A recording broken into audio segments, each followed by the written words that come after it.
Hello chess friends and welcome to the channel. Today is round 2 of the Tata Steel Chess 2019 and other great games were played. The game that I'd like to show you is Vladimir Kramnik versus Anish Giri, a very nice match that I'm sure you will appreciate. And without further ado, let's start with the game. Kramnik with the white pieces opens with c4, the English opening, and Giri answers with e5, one of the most aggressive responses.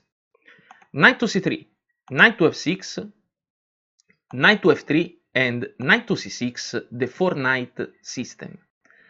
d3, after d3, clearing the diagonal for the bishop, there are many good moves that black can play, and h6, for example, is playable and is a good move to avoid bishop to g5 pinning the knight, but Anish Giri has a different idea. He wants to play directly in the center with d5. C capture on d5, knight capture on d5, and e4 attacking the knight. The knight will capture on c3, b recapture on c3, and bishop to c5 with Giri that moves the bishop to this long diagonal. Bishop to e2 to prepare the short castle, castle for black and castle for white. Bishop back to b6 and a4, good move that in the future can think to bother the bishop on b6 and also opens to the possibility of bishop to a3. Rook to e8, centralize the rook and remove the rook itself from this dark diagonal and a possible bishop to a3 attack. Here comes queen to c2, a good square for the queen, and queen to f6, maybe not the best square for this queen. Kramnik plays king to h1 with the clear idea of preparing the f4 push, h6 controlling g5, and knight to g1 because the knight was blocking the f-pawn. The knight on g1 seems better, or at least this is what Kramnik thinks, than knight on e1, where the knight will sit in the middle of the two rooks. Queen to d6 out of the f-file, f4 now, and here a good idea, bishop capture on g1, and white can recapture with the king or with the rook. Kramnik prefers to capture with the rook, recapturing with the king is still a good move, but the king will sit on this weak diagonal where sooner or later he will be checked and he must go back in the corner losing one tempo. This way there is not this possibility, this checking possibility, but after rook capture on g1, e capture on f4 that gains at least for now one pawn. Kramnik plays in the center with d4, knight to e7 and bishop to a3 attacking the queen. Giri brings the queen back to d8 and this is maybe a bit passive, and rook in a goes to f1 with a little advantage for white. Knight to g6 protecting the pawn and e5. b6, good move that opens some developing possibility for the bishop in fianchetto to b7 or in future if possible to a6, and also will support the c5 push. And here comes bishop to f3 attacking the rook, but the bishop was better, more active here on d3. And why? Because after bishop to f3, black can play bishop to a6 attacking the white rook. In this position Kramnik plays rook to f2 because, going back one move, bishop captures on a8 favors a bit black because of the pawn structure and the weakness that white has on the queen side. Let's watch. After bishop captures on a8, black will capture on f1. Now bishop to e4, a second attack on the g6 square. The black bishop must retreat. Bishop to c4, bishop capture on g6, f captures on g6, and queen captures on g6. Queen to d7 attacking a4, and here comes a5. This position, one of the best continuation for black, that is also very easy to understand and evaluate, is queen to a4, attacking both bishop and the pawn, and so avoiding to capture this pawn with the b pawn. This bishop must go away, because it's not possible to play bishop to b4, trying to force black to capture now with the pawn, because here comes c5, attacking the bishop, d capture on c5, now at first bishop to f7, attacking the queen must go to d6, and here b capture on a5, attacking the bishop, wins the bishop, because this bishop is trapped, and there is no way for the queen to protect it. Or maybe you can protect it, but it will be captured with the pawn. And that's why Kramnik doesn't play this line starting with bishop capture on a8, and he moves the rook to f2. From this position we will see some inaccuracy and some mistakes.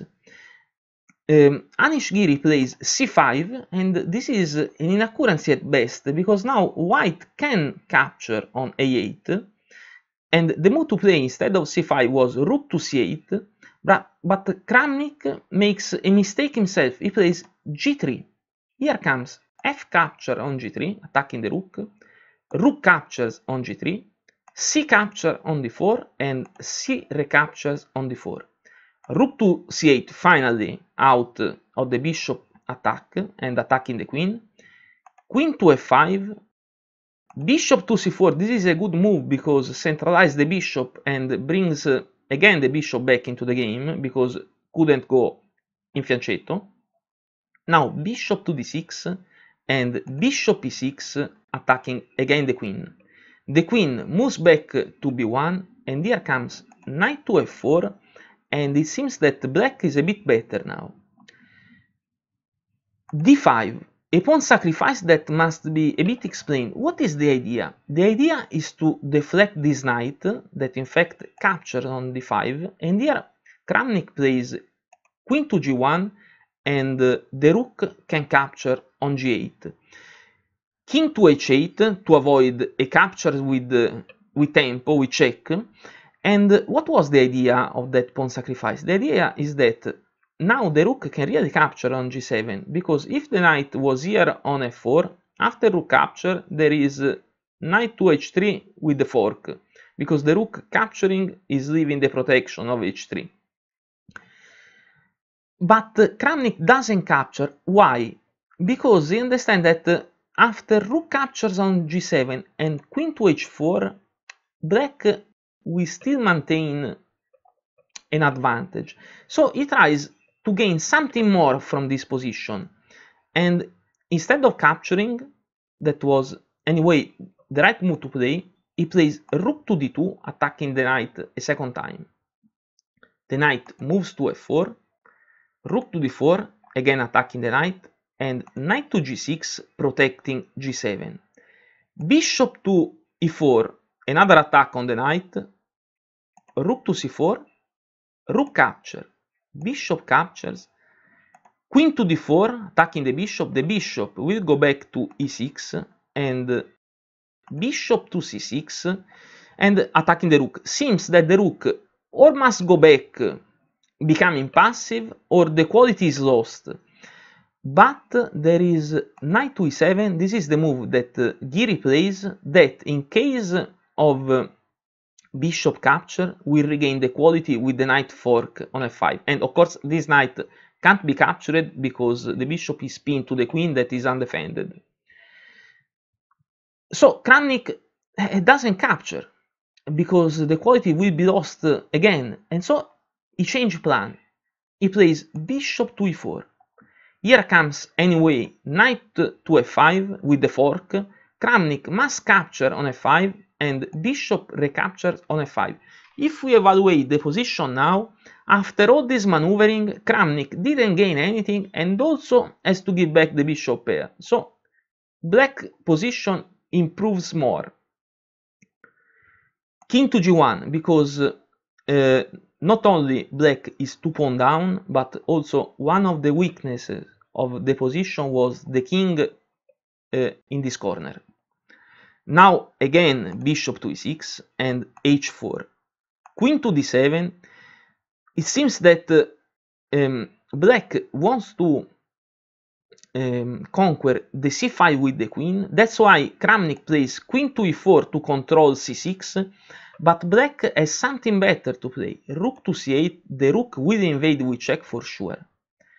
h5, but white position is hopeless, because after rook to c1 with check, king to h2 and queen to d8 controlling h4, Kramnik resigns.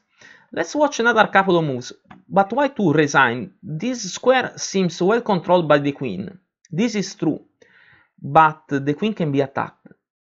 What to play now? How to continue now for white? Rook to g2 seems one of the most sensible moves, but as we said, here comes rook to c4 attacking the queen, protected by the bishop. Queen goes back to e1. At first, bishop to d5, improving the bishop, centralizing the bishop and putting another piece to the attack. Rook to e2, and here comes rook to h4 with check, protected by the queen. In this position, if white doesn't want to be checkmated, but he changes the queen on the rook, and if he doesn't want to lose the queen and plays king to g1, there is the checkmate after queen to g5 with check, king to f1, queen to f4 with check again, the rook can move to f2, queen to c4 with check, the rook can again shield the king, but here comes rook to h1 with check, king to f2, and queen to f4 is finally checkmate. So it was a great victory for Anish Giri, who was able to strike back after yesterday's loss against Nepomniachtchi.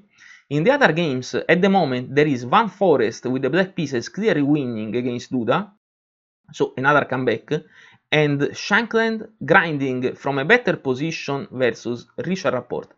If Shankland wins, he will join the leaders with 1.5 points in 2 games. So, it's a very exciting tournament, and I will show you as many games as possible. So don't forget to like this video and to subscribe to the channel. Our analysis is over. For now, thanks for watching and goodbye.